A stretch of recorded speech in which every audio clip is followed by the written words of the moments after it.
านปริวัติกรรมที่วัดสำโรงพลันมาทุกคน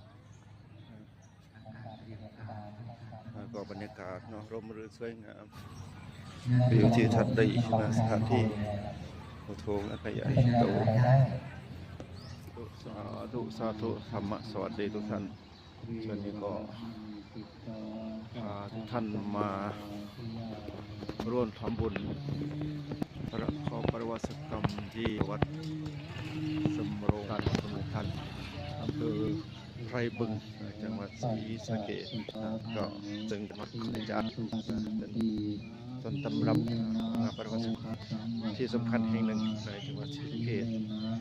ที่ครูบาอาจารย์ได้ไว้วันนี้ก็ถือว่ามีการเป็นบุญเป็นกุศลได้มาชมบรรยากาศของสถานที่วัตมีฐานังอัตวะพยามหังปริวัติกรรม ฐานังวัดสำโรงพลันนะก็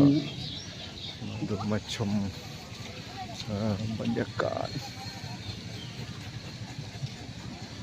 ที่วัดสำโรงพลันนะทุกท่านทุกคน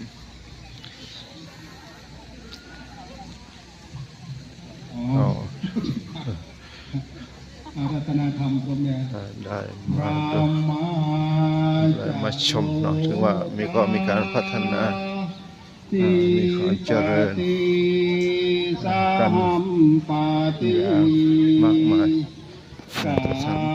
อันจาลีอันทิวรังอายาจาภาสันติขาสันตาปาราชาจะโยมมารอบาทกันเยอะพัฒนาแต่ตัว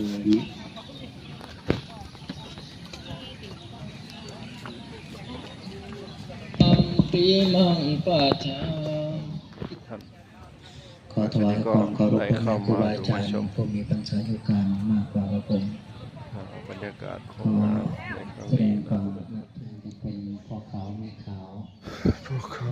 วนะมาดูบรรยากาศตรงนี้หน่อยที่มาร่วมในการอุปถัมภ์ในโครงการที่เป็นกองอำนวยการน่าจะอยู่ทางนี้นะบรรยากาศโยมทำบุญตัวเล็กอย่างเงี้ยมีความสุขกับมันไปตอนที่จะเดี๋ยวบีบเอาความสุขมาใส่ไว้แต่ยังไงไม่ปกป้องไม่ดูแลไม่เก็บไม่ดีเพราะนั้นก็สูญหายครับโยมมาทำบุญ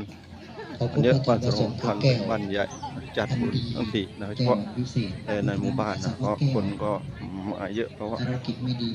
เป็นหมู่บ้านที่มีหลายพันหลังคาเรือนนะทุกท่านทุกคนดูแลรักษาปกป้องเหมือนคนที่ครอบครองก็หอระฆังวัดสำโรงพลัน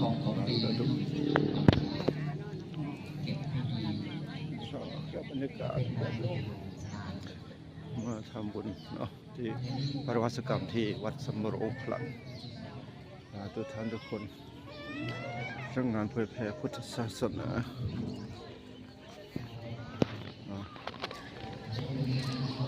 ก็ต่างจากสมัยแต่ก่อนเยอะโอ้โยมเจริญเนาะสาธุสมมาเต้นเอาแต่นะเ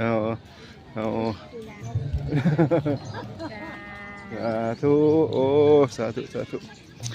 โยมเยอะ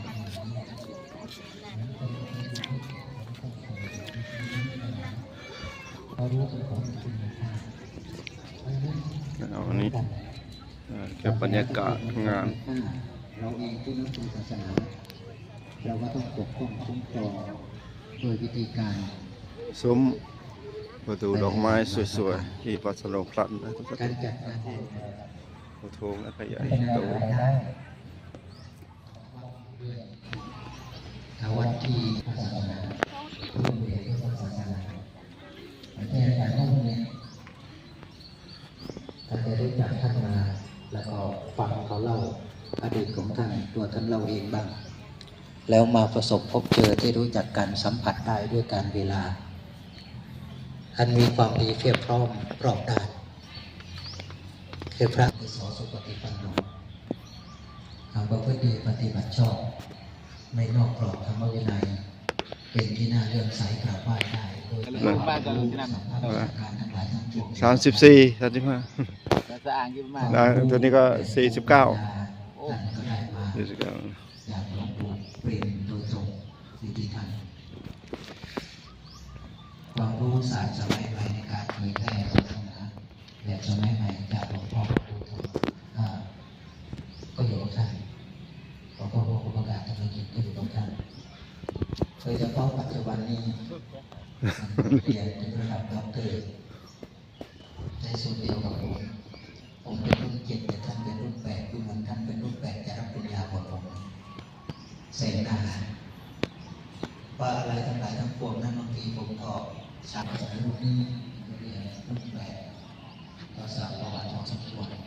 ใช้สับสั้นๆผมว่าเป็นมอประกาศเป็นแบบรุ่นนี้ท่านจังหวัดแล้วนำมาที่สมุทรปราการท่านบอกว่าความจริงสมัยนี้ไม่มีฝังผมมาประกาศให้ดูผมไม่บอกว่าพอภาษาที่3คือสุศาสนาคือการถ่ายทอดแต่อาจารย์นุ่มท่านเป็นสุศาสนาถ่ายทอดดีครับทั้งถ่ายทอดที่เป็นคำพูดทั้งที่เป็นการต่อทอดปฏิบัติท่านทำให้ดูอยู่ให้เห็นเย็นให้สัมผัสอยู่ในความ